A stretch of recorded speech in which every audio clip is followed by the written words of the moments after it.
I've had moments like that since I was a child. Mm-hmm. I mean, never acted on any of them, but I always had those thoughts. Yeah, I mean, and I'm not going to lie. Since my mom died, my intrusive thoughts like that have gotten a lot worse. Like, I don't think I would ever do it because I don't think I could leave that kind of carnage behind. Mm-hmm. Because I think their pain would always trump my pain. You know what I mean? Mm-hmm. Like, I was thinking the other day, I thought, I was just having a really bad day. And I thought, if I did it, I'd have to kill all the animals first so Ross wouldn't have to take care of them. I mean, that was dark, but it went through my mind. But I didn't post that on Facebook. Mm-hmm. No, here's my thought. I think, and I could be wrong, and this is certainly not true 100% of the time because very few things are, but I think that people who post shit like that on Facebook on almost a compulsive basis, they're not serious at all. Because I don't think so. They just need the validation. Constant. Because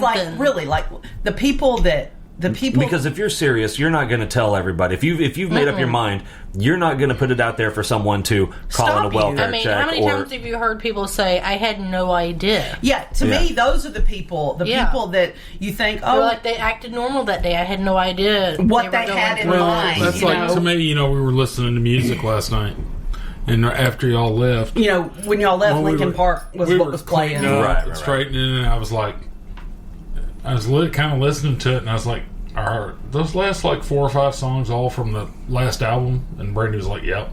I said, "And you mean to tell me nobody realized there was anything going on with him?"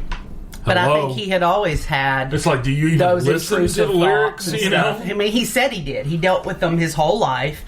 Obviously, they were getting louder and more insistent. I still think he was murdered.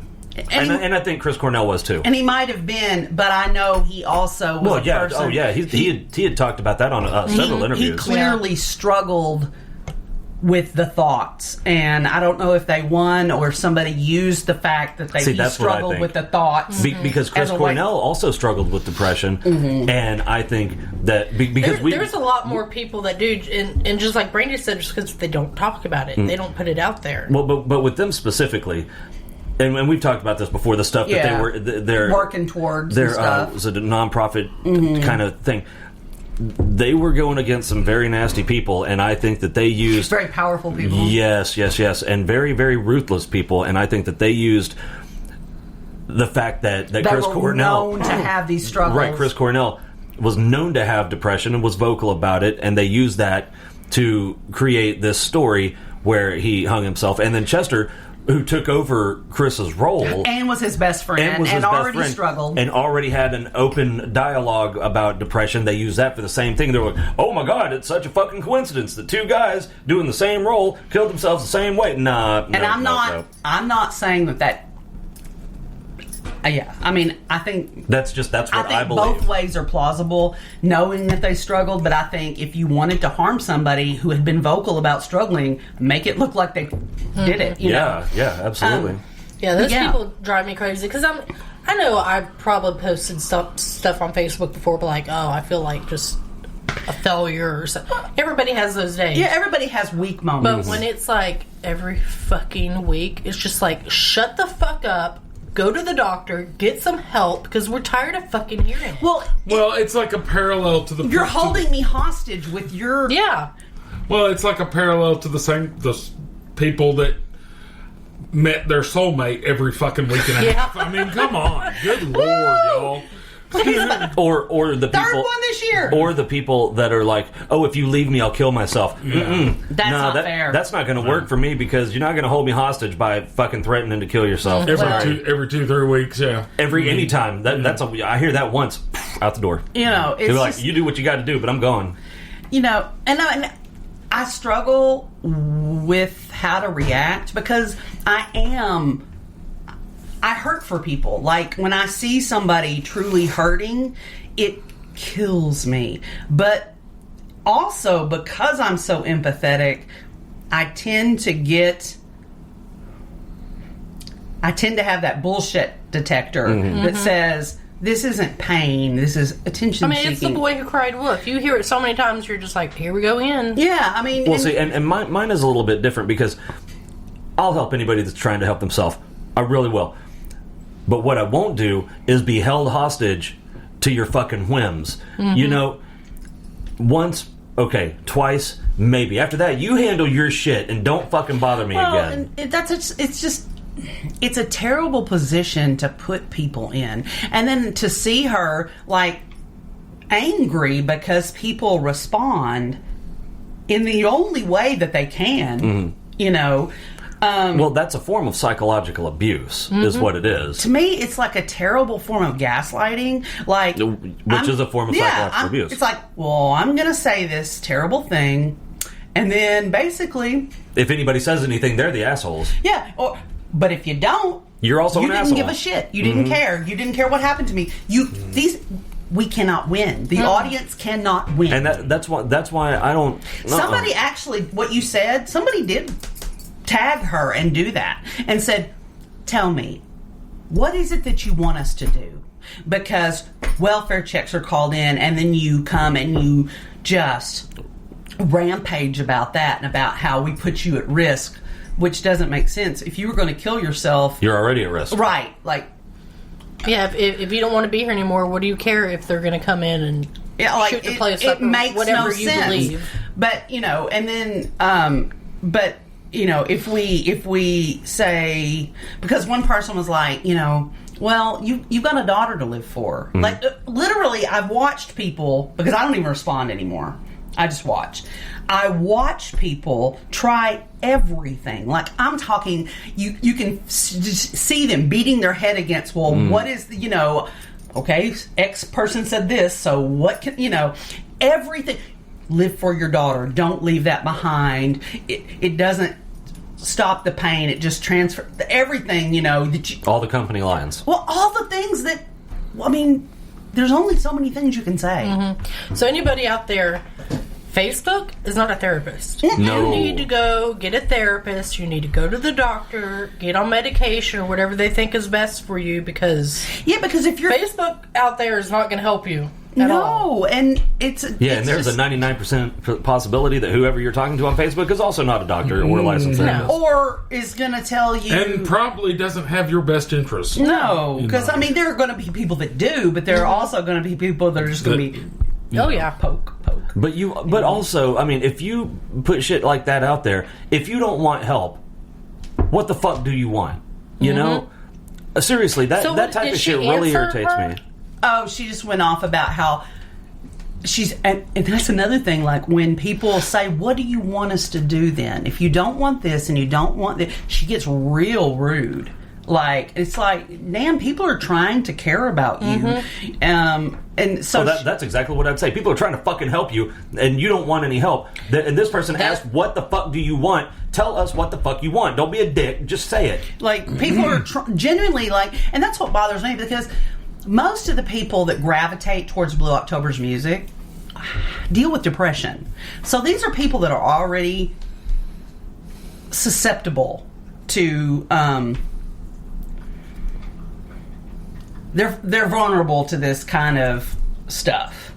You know, that's the reason most people got into Blue October was because of the message in the songs. And so...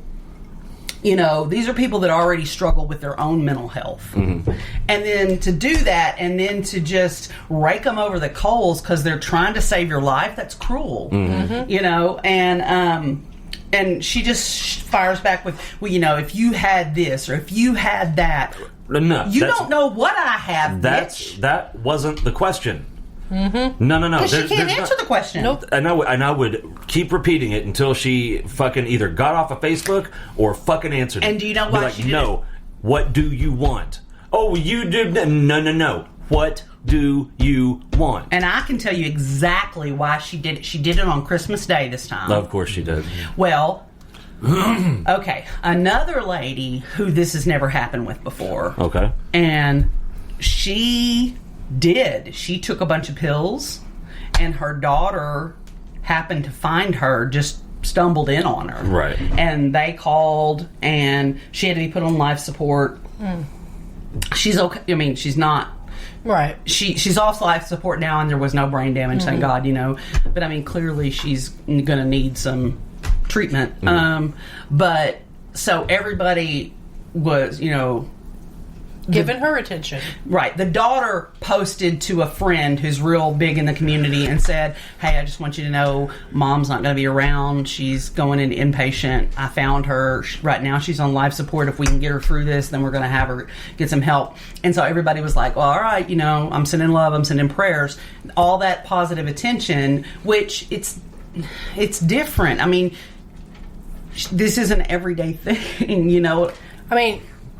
And as soon as that to happen, and for her to be like, "Ooh, I need to jump on and get me some of that," that's a disgusting human being. I could not have her. I would have her blocked. I would never see anything from her because that's a fucking disgusting human being. And I'm like, what thought like, well, I need some of that. No, nobody needs some of that. Nobody wants some of that. No daughter should have to walk in and then to see that poor girl, because I think the daughter that found her was like 19. So she wants sympathy with no questions, no strings, no responsibility. Exactly. Then fucking say that. At least be an adult or be adult enough to admit. No, because then people will call her out on it. She doesn't want that. They don't want me in that group at all because I would have called her out from day fucking one. Because she, when people try to go, if you just need attention, that's okay. Just tell us you need attention. You're feeling low and you need, and we'll help, but don't hold us emotional hostages because that's really what it is. Yep. Maybe it's rude to say that, but it is what it is. No, it's absolutely not rude to say that. It's rude to do that. And it's like people want to help and they want to give you what you need, but you don't have the right to victimize them in the process. Mm-hmm. I mean,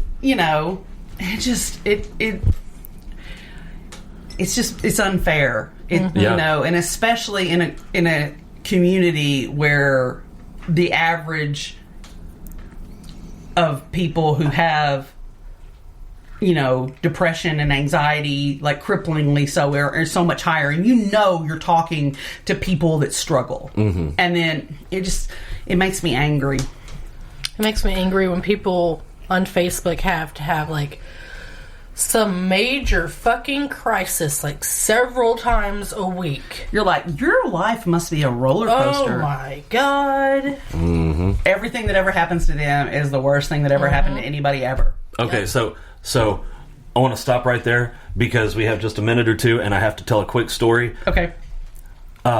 Speaking of worst days ever. Mm-hmm. So my, a second cousin, I guess, is a paramedic in Pine Bluff.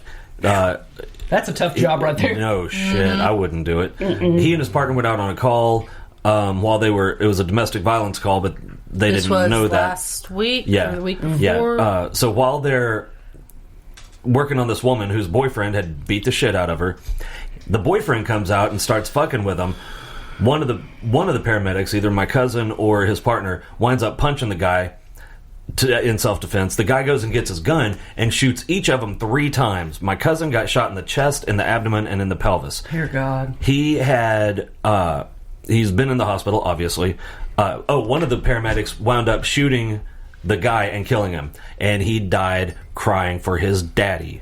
So if you're and I don't normally say shit like this, but if you're going to be man enough to shoot paramedics who are trying to help someone, well, okay. First, you're going to beat your wife half to death, girlfriend, whatever. Yeah. Then, when shoot the people that are trying to help her. And usually, real quick, on domestic calls, police go first. Make sure that it's clear for the paramedics.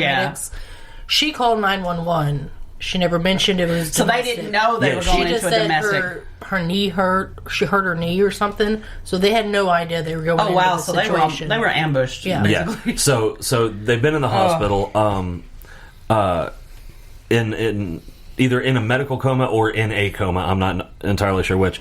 And my mom had told me that he had started spiking a fever because of infection, because of the bacteria, because he had perforated intestines from the shots and all that. Yeah, she told us that on Christmas Eve, and it was sounding really, really bad. and he woke up on Christmas Day. That's awesome. Big smile on his face. Big old smile on his face. Was it your cousin or the other paramedic that shot? That shot. I'm not sure.